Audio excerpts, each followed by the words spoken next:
Imagine waking before dawn to a world erupting in chaos. A dense, unnatural cloud hangs as hundreds of fighter jets scream over the Sea of Japan.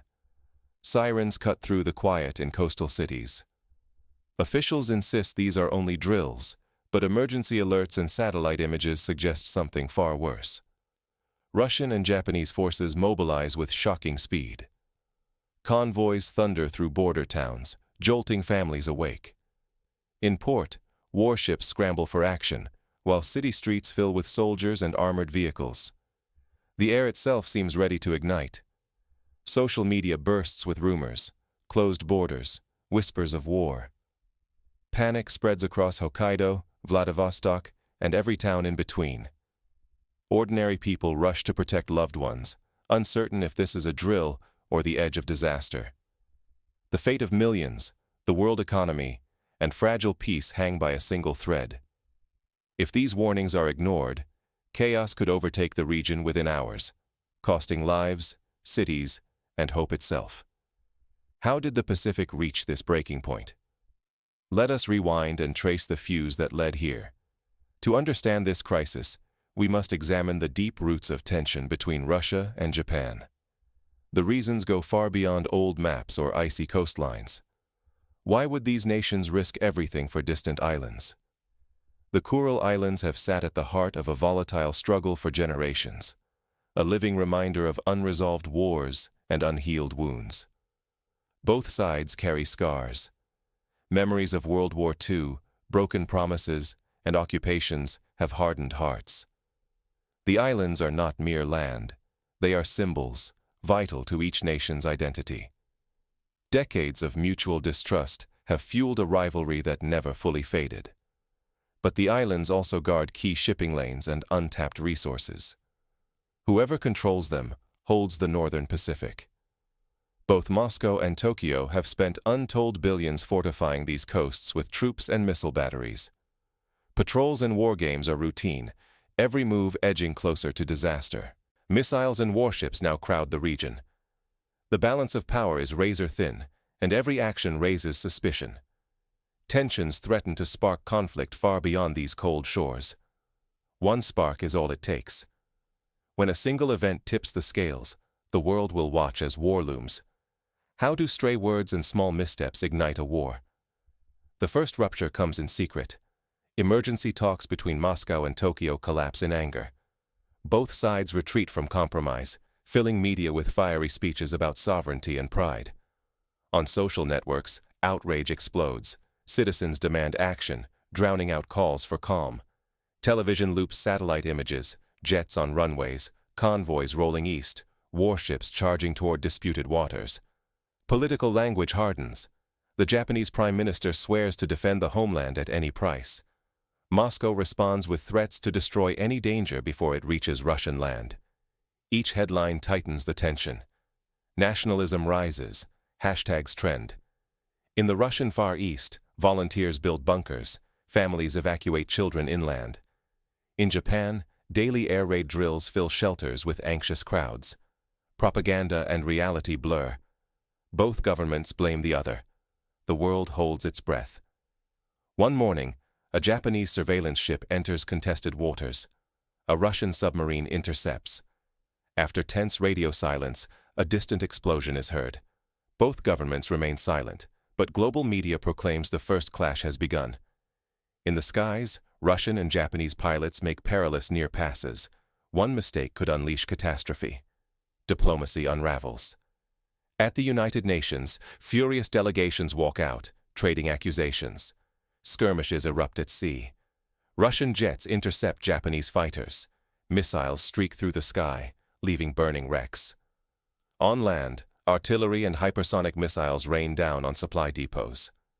Night is torn by flames and thunder. Civilian life collapses. Sirens wail in Petropavlovsk, Kamchatsky, and northern Hokkaido. Families shelter underground. Thousands flee the front lines. Fear spreads. Oil and gold prices soar. Markets tumble. With each exchange, millions of lives hang by a thread. The risk of total war is undeniable. Every order, every signal, every mistake could plunge the world into chaos. As violence intensifies, world powers are forced to choose sides or risk a wider escalation. The shadow of global conflict grows. What happens when superpowers are pulled in? As Russian and Japanese forces collide in the Pacific, panic shakes the globe. The United States rushes a carrier strike group toward Japan, promising unwavering defense. Europe and Beijing urge calm, but their voices are lost amid new sanctions and rising threats. Markets spiral. Oil and gold soar. Global stocks plummet. The shock hits every continent. For millions, daily life dissolves into dread and confusion. In Moscow, the Kremlin answers with chilling resolve. Russia puts its nuclear arsenal on high alert. Sirens wail through Japanese cities as civilians scramble for shelter amid devastation.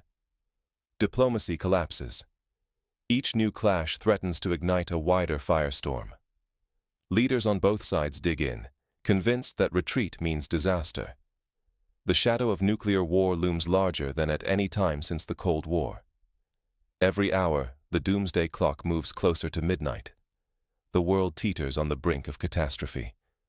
With the planet on edge, desperate back-channel negotiations begin. But as military movements escalate, hope for peace fades. What can ordinary people learn from a world brought to its knees? In every war, civilians pay the highest price, families uprooted in a night, cities scarred forever, and trust between neighbors shattered. Economies can collapse before dawn, and what once felt unshakable vanishes, sometimes forever. The stories we believe are shaped by headlines and hashtags. Media, wielded by governments and broadcasters, can blur facts and feed fear. When truth slips away, escalation becomes inevitable, even when reality is more complex. Diplomacy built over years can collapse in one afternoon. Peace talks that took decades can unravel in hours, leaving leaders and citizens exposed and desperate. Even after the guns fall silent, nothing returns to normal. Wounds, personal and national, do not heal with a ceasefire. Scars linger for generations, shaping how nations remember and act. Ignore these lessons, and history repeats. Each crisis faster, each consequence deadlier. In the nuclear age, there is almost no margin for error. The stakes are survival itself. So what can you do, living in an era when peace can vanish overnight? As the world teeters, every choice, big or small, matters. In the next chapter, we confront the uncertain path ahead. Peace is never guaranteed. It is a choice we must defend, day after day. This crisis lays bare a truth. Wars do not start with generals alone. They erupt when fear, misinformation, and unchecked escalation sweep through societies, often sparked by the stories we accept without question. Simple narratives, heroes and villains, may comfort us, but they distort reality. In truth, millions of ordinary people are forced to pay the price while decisions are made far above them. Staying informed is not passive. It is a duty. When we question headlines, examine what we share, and hold leaders accountable, we disrupt the path to catastrophe. Your vigilance matters. In a nuclear world, a single miscalculation can erase generations of peace. Every citizen's awareness can tip the balance between stability and disaster. Never surrender your right to doubt. Never underestimate the power of public will. History proves that informed citizens can push leaders toward dialogue, not destruction. The fate of peace does not rest with distant officials, but with our refusal to accept war as destiny. We may feel powerless, but together, we shape the future.